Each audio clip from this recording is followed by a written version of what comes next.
every single fantasy relevant tight end for week 15, ranked in tiers for your pleasure to nail those starting lineups. Kicking it off all alone at the top, Trey McBride. A disappointing week. It is the first time I've said that for Trey McBride since week 5. Do we think that it's going to bounce back in week 15? Well, honestly, like if we could have had no S tier this week, I think that it could have been warranted because going up against the Texans, like this is as tough as it gets. Like since the start of week 4, the Texans have allowed only 3 tight ends over 30 receiving yards. Those 3 were Chigakonkwo, 56 yards, George Kittle, 43, Elijah Arroyo, 42 yards. And only 3 tight ends have had touchdowns against them. 2 of those came in the same game when George Kittle and Tongs both scored. And Tyler Warren, 0 tight ends have more than 4 catches since the start of week 4 against the Texans.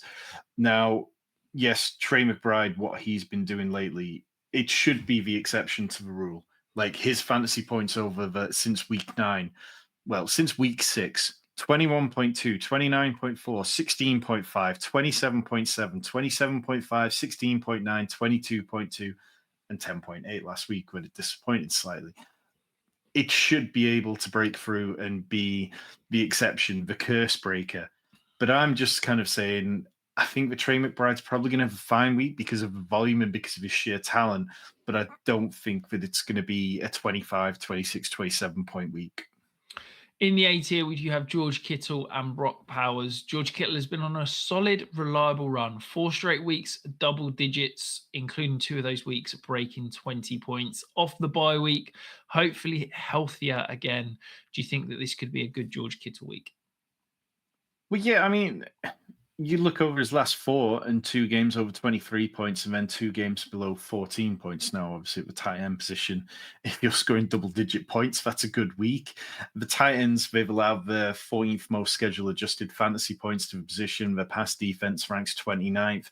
I think that this is one of those games that the 49ers can go in there and win this game however they want. I've got more faith in George Kittle and CMC than the wide receiver position, which is a lot more varied week to week and a lot harder to kind of trust at all. And I think Brock Purdy will be fine. I think ultimately this is just one of those where you don't really need to watch this game. This game is one where you can just check your fantasy lineups at the end, and George Kittle has found his way to like 11, 12, 13 points, but I'm not sure I see him scoring 18, 19 this week.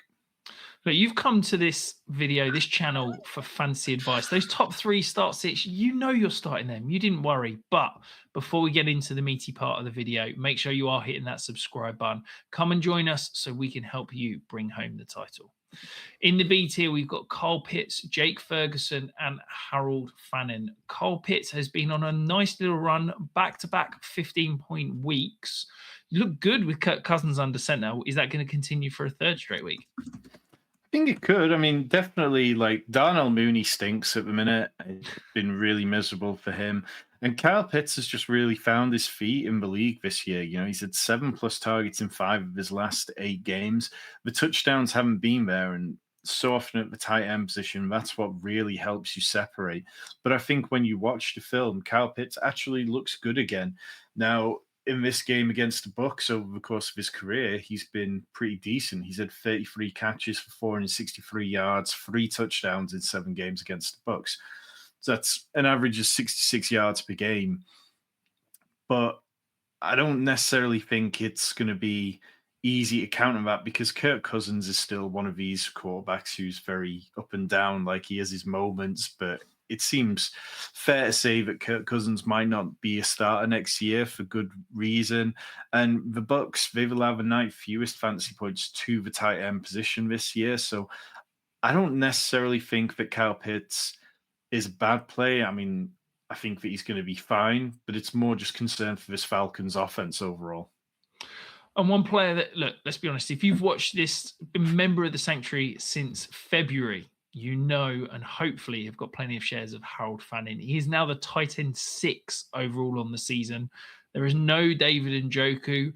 It's looking like Harold Fannin could be one of those rookie league winners we're all clamoring for in the summer. Yeah, and it's definitely going to be helped in part by Shadur Sanders because since Shadur Sanders took over, Harold Fannin is seeing a 25% target share, which is the highest among all tight ends. He's averaging 65.7 receiving yards per game, which is the second among tight ends. And he's averaging the second most fantasy points in PPR leagues across that. Now, going up against the Bears, they rank 18th against the pass in EPA allowed. They've allowed the 17th most fantasy points. My biggest problem with Harold Fannin all year has just been knowing when you could start him when David Njoku was out there. Now, David Njoku banged up his knee, which was already kind of banged up when he caught that touchdown.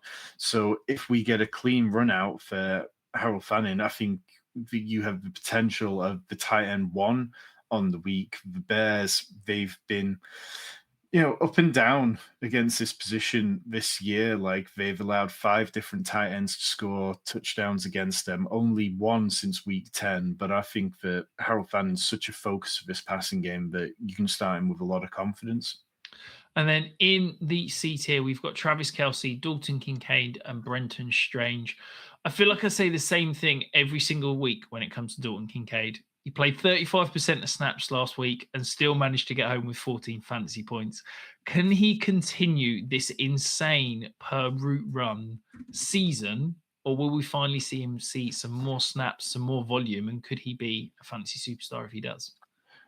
Yeah, he is the most efficient tight end in the league right now, and he's putting up one of the most efficient tight end seasons since yards per out runs started being recorded. David Gautieri, Guru Fantasy Wild on Twitter, pointed out that it's the third most efficient season, like with 25 plus receptions. He's only trailing George Kittle's 2019 and Rob Gronkowski's 2016. It's absurd what he's doing. And obviously, it helps having played the Bengals last week, but lots of tight ends have had their stats padded by playing the Bengals at this point. Now, he's had 5 touchdowns this year in 9 games, and I'm not going to count against him when he's out there. I think that he's a fine play. The Patriots have allowed the 12th most schedule adjusted fantasy points to the position. They have a habit of driving teams towards shootouts lately, which can only help. And I think that this is a game which has got plenty of shootout potential. Like, the Bills still a little way back behind the Patriots, but they're playing for pride. And I have no qualms about Dalton Kincaid whatsoever. Another player in this tier that I was really impressed with last week, Brenton Strange. Since he's come back from injury, he's been playing some good football. Underlying metrics were great. 26% targets per route run, was incredibly close to a touchdown last week, but didn't quite get it. Do we think that he's one of those solid options? I noticed that you've got him all the way up at tight end 4 this week, Tom. There's misery at the tight end position, isn't there? Like, perhaps 4 is a little bit high, but I don't have any faith in Travis Kelce. I don't have any faith in, a variety of guys who are going to be lower than this. And I think that against the Jets, this is a fine spot. Like, the Jets have allowed plenty of tight end success this year. And we talked already that their pass defense ranks 28th. Trevor Lawrence, I've got lots of faith in him. Yes, last week's 3 catches, 17 yards was a stinker, but as you point out, he was very close to a touchdown. So I don't know, when he gets to the tight end position, it gets real thin and miserable quite early, and that's probably a big part of why he's so high for me. Before we dive into the detail, if you do have any start, sit, trade questions, whatever you want, get them in the comments below. Tom and I will answer 100% of those all the way up to kickoff on Sunday. In the D tier, we do have Tyler Warren, Mark Andrews, Colston Loveland, Theo Johnson, Dallas Goedert, and Hunter Henry. Tyler Warren, oh, how the mighty have fallen. Who would have thought a few weeks ago he'd be all the way down here in the D tier? Why have we got him so low? Well, like, he's not been a top 12 tight end in 4 of the last 5 now. And then you throw in the fact that the quarterback situation is going to be, well, it feels fairly safe to assume that Riley Leonard or Phillip Rivers in his first game back after 4 years isn't going to be particularly spectacular.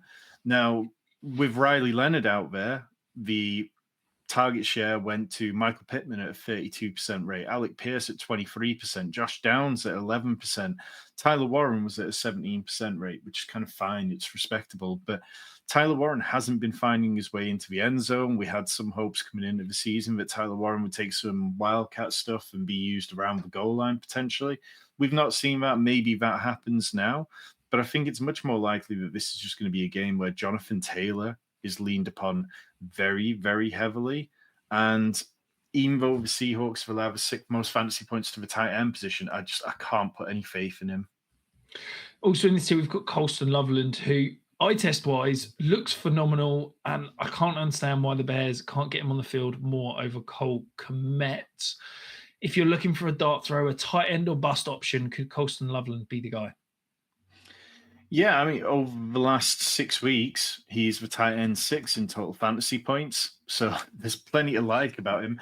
Now, over the last 4 weeks, he's not played more than 60, so not run a route on more than 60% of the routes because Cole Kmet's out there. But even last week with no Robodunze, that dropped down to like 53.8%. So it is a little bit of a put your hands up and just hope for production. But he's been good against single high coverage. The Browns play a league high amount of single high coverage. Loveland's average 2.02 yards per route run against single high. So there's enough there for me to kind of think that he can be a top 12 tight end this week. And then also in this tier, you wanted to discuss Theo Johnson, who's had a nice little run since Jackson Dart has come under center. Yeah, Theo Johnson, like the yardage wasn't really there for him early on in the season. It felt like you could just write every week in for like 3 or 4 targets and Theo Johnson was going to pick up 30 yards and that was going to be it. But over the last 4 games, he's been over 70 receiving yards twice in that spell. And in the games that he's played with Jackson Dart under center, he's averaging 9.8 PPR points per game. He's scored a touchdown in every other game. And those are really strong numbers now, like not just this week going up against the Commanders, who are 32nd in pass defense, EPA, allow the 5th most tight end fantasy points, but across the whole playoff schedule, I feel pretty good about Theo Johnson. I think he's somebody that people should be rostering. And then rounding out with the E's here, we've got Juwan Johnson, Dalton Schultz, and Isaiah Likely. You probably noticed we haven't mentioned Oronde Gadsden. He is outside our top 20 this week. Hasn't broken 7 fantasy points since week 9, Tom. Is Gadsden just droppable in everything outside of Dynasty? I think if you choose to roster Oronde Gadsden at the minute, then it's potentially going to harm your roster. Like Gadsden has been fantastic when he was fantastic. Like, there aren't many tight ends who can go out and put up over 160 receiving yards. Like that doesn't happen often.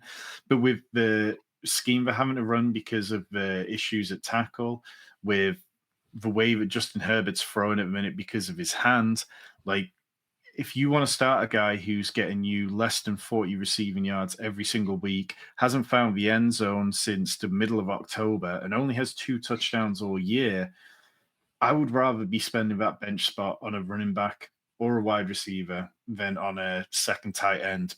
And if you're starting him as your first tight end, then good luck. Couldn't agree more. And if you're looking for other rankings videos, make sure you check out these other positional videos. We've covered quarterback, running back, and wide receiver to make sure you're getting those lineups set for Sunday.